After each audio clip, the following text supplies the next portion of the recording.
and good morning. It is day number 2 here at the Munich Security, at the 62nd edition of the Munich Security Conference. And we are reporting for you here from the media center. It's still early in the morning and we are expecting Marco Rubio, the American Minister of State, to arrive, not here in the press center, in the main hall, to hear his speech. But let's talk about what happened over the last days. And I have with me now Niels Buus, our Senior Advisor, Defense and Security. Niels, how are you doing today? Good, thank you. Good morning. Good morning.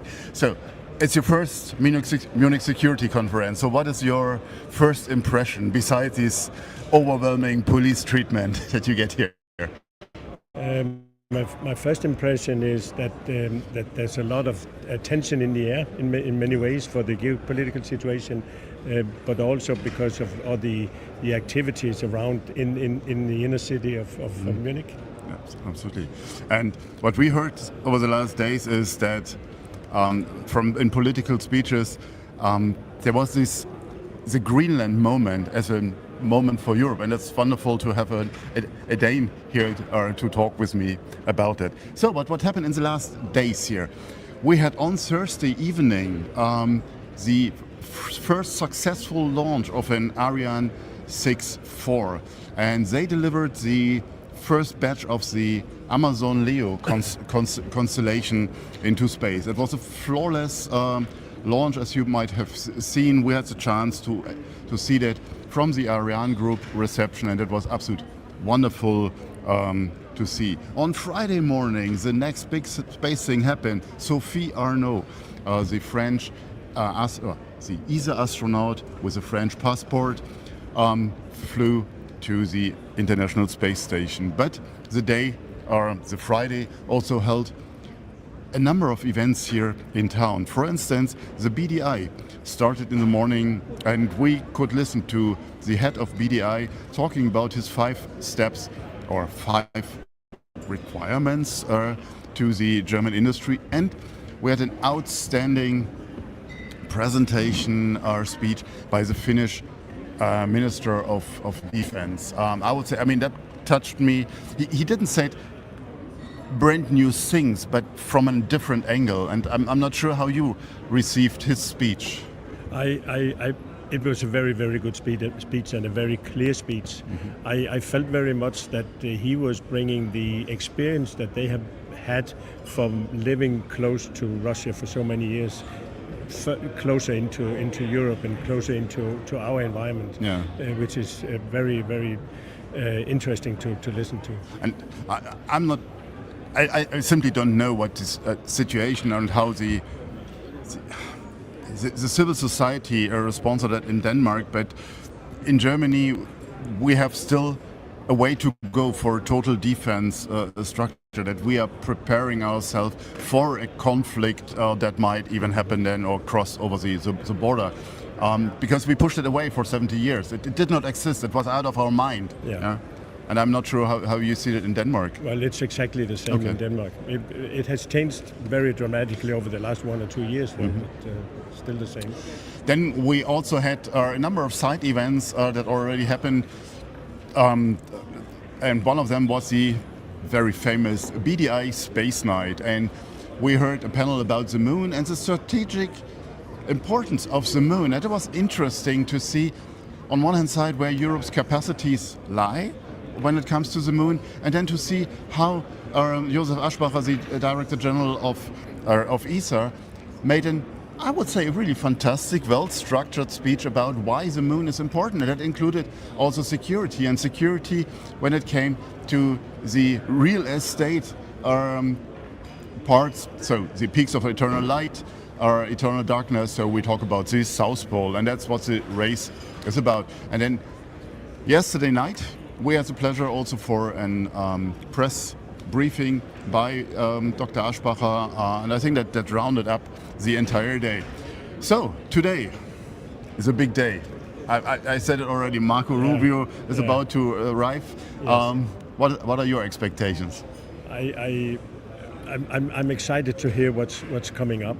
I think, though, it's going to be a little bit more low-key than last year. I hope so. Yeah. I mean, I've been here in the same location, listening to JD Vance, and it didn't felt well. No. Yeah. No. Good. Then we do have more. We will have Ursula von der Leyen here on stage. We will have Volodymyr Zelensky. He is in town already on stage. Keir Starmer and so on. And also the Danish Prime Minister. Yes. What are you expecting from her? I'm expecting her to show a strong commitment from Denmark into things that we have to do in Europe.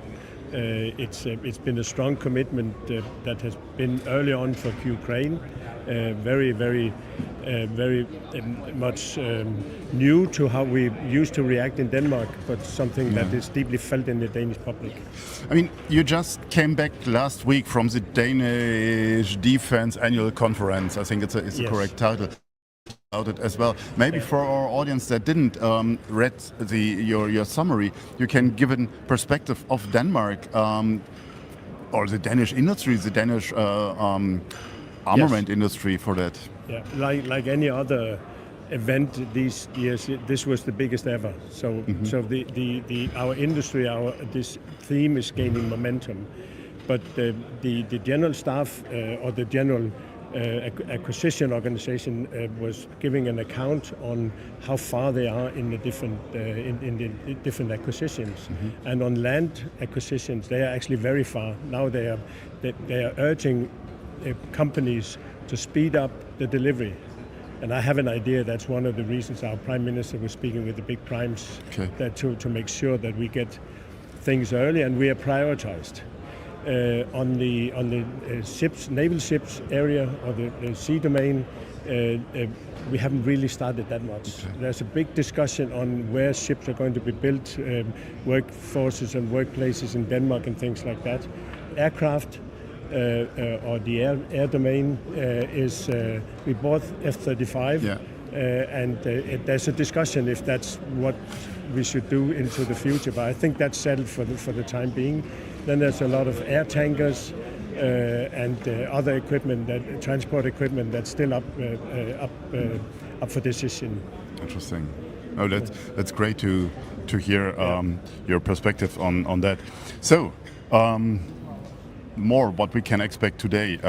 6:30 in the afternoon. I'm looking forward to an interesting session, hopefully an interesting session about the Arctic security. I mean, many of these events that are not directly space related, we have to say, but you go also here for the serendipity, to learn something more, to have the opportunity to be exposed to topics that are not in our daily work environment. So, and then 3:30.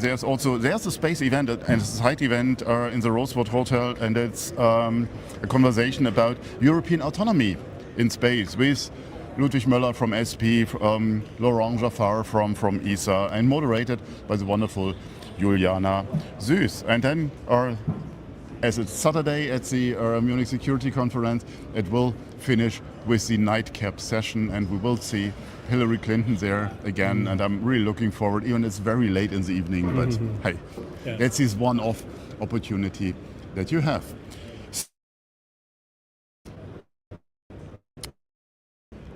Nothing more for me to add. Anything in your mind? No, maybe it's very interesting to see the side discussions on how Europe is going to collaborate, not only on the high political level, but also on the operational levels in our area, which is something that interests me a lot. I have another question to you. Germany came out with the 35 billion. I mean, everyone talks about it when in the space sector, at least in the German space sector. How is that perceived in Denmark? Is it a good thing that Germany is leading that development? Is it something that's scared? I mean, we both are from a generation that we remember the history. So the question is it something we have to overcome and deal with the status quo, or help me with that? I believe, and I feel it from Denmark, that we believe it's very good. And it's something that it's good that the big countries are taking the lead. coalition of the willing, and Germany and France and the UK are certainly driving in the driving seat for that, which we look upon very, very positively in Denmark.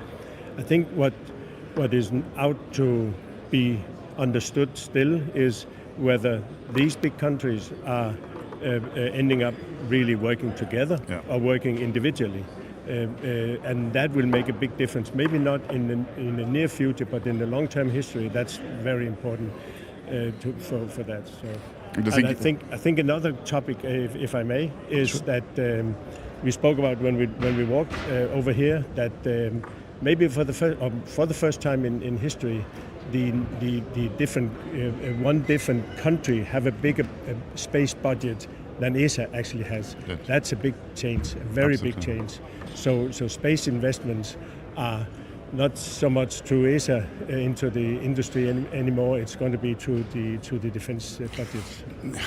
Yeah, and that's a longer discussion. But with the space access, with the data, we talk about data sharing. We talk about access to or data at the end of the day, the information that comes down, and I think that will be sorted out. But we also saw that European efforts, ESA efforts, were not leading to a result, to a fast result, and speed is of essence. Yes. And one of the colonels of the armed forces, the German armed forces, said 2029.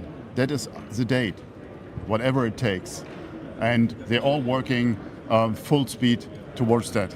Yes. Niels, thank you very much for your time. Enjoy the rest of the day, or the day. I mean, the day just started. And we say goodbye here from Munich. SpaceWatch out.